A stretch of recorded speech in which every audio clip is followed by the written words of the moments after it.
مرحبا حبايبي، شلونكم؟ إن شاء الله الكل بخير يا رب. عطلة ربيعية سعيدة إن شاء الله. مبروك للأمهات، اليوم آخر يوم امتحانات. تعالوا نشوفوا شنو جبنا من السوق. مسواق أسبوعي، طبعا كنا مشغولين بالامتحانات، والله يساعد الأمهات والطلاب.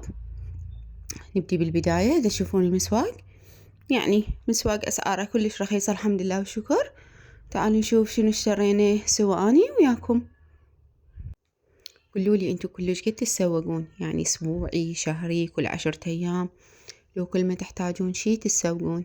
يعني بالنسبة إلي تقريبا كل اسبوعين اتسوق. نبدي بالبداية. هذا الباذنجان، باذنجان الكيلو على 1000.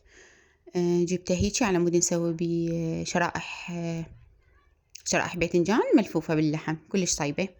اللاقة الثانية الفراولة غازية السوق كله، صلوات على النبي. يعني ماكو مكان إذا ما بي فراولة. هاي جبنا نص كيلو ب1000 دينار. هاي متابعيني الحلوين حالهم حال الفراولة. جبت فقط نص كيلو فراولة. الطماطم ب500 الكيلو، يعني كلش رخيص المسواق هالأيام الحمد لله والشكر.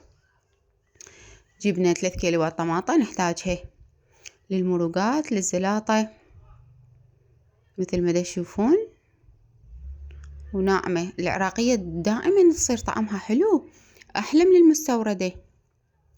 وأيضا شنو جبنا ويانا؟ جبن عرب. هذه الحجيات اللي يبيعوا بالبسطات كلش طيب.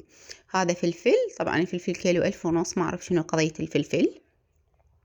هاي ما أعرف، يقولون الفلفل اللي بيها 3 يعني ذكر، اللي بيها 4 يعني أنثى، ما متأكدة من المعلومة.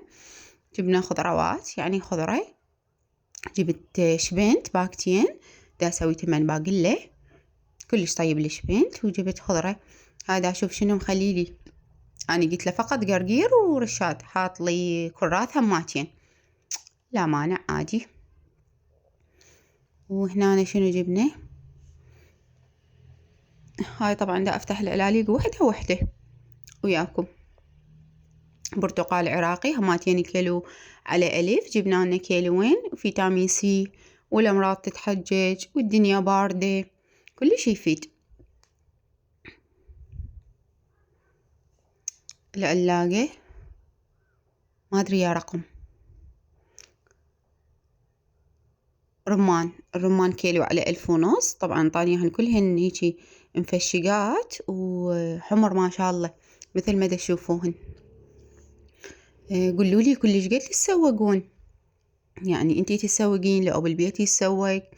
تطلبون من المواقع؟ لو تروحون تستنقون بإيديكم؟ شنو تحبون من تروحون للسوق؟ أنا بالنسبة إلي لا، انطيني كيلوين وهذا هو. جبنا قرنابيط، طبعا كيلو ب1000. صاروا هذولي قرنابيط أسوي طريقة مقرمش قرنابيط، يطلع كلش طيب. يعني ينسلق ويتغلف بتتبيلة حالة حال الكنتاكي، تتبيلة الكنتاكي والتغليف مالته يطلع يجنن. جبت هذا البصل، هذا أني أستخدمه بصل مقرمش، يعني أقليه ينخلع الشوربة على الكوشري، كلش طيب. وجبت نوعية ثانية مالت البصل، هذا عادي يعني متوفر بالسوق هسه. أغلبية البياعين يبيعون من هذه النوعية مالت البصل. البصل صديق الأسرة هو والبوتيته، لازم بكل مسواق موجودين هذني، ما يخلون من البيت نهائيا. بعد شنو جبنا؟ وين راح تسافرون بالعطلة؟ الأمهات كلها حضرت الجنط والبيت أهلها. هذا عندنا ثوم وشوندر، يعني شوندر شتي يفيد، يصعد نسبة الدم ما شاء الله. وبعد جبت هذه العلاقة، أريد أعبي بيها الملابس الشتوية، لأنه الشتوية الثقيلة. هسه الجو بهاري، يعني بيه خيط برودة قليل، مو كلش حار. وهماتين جبنا خس، طبعا خس أبو الطوبة 2 ب1000. طيب الخس بالزلاطات أطيب من الخيار حاليا. هذا كل مسواقي لهذا اليوم. إذا حبيتوا الفيديو لا تنسوني باللايك والتعليق الحلو. باي باي.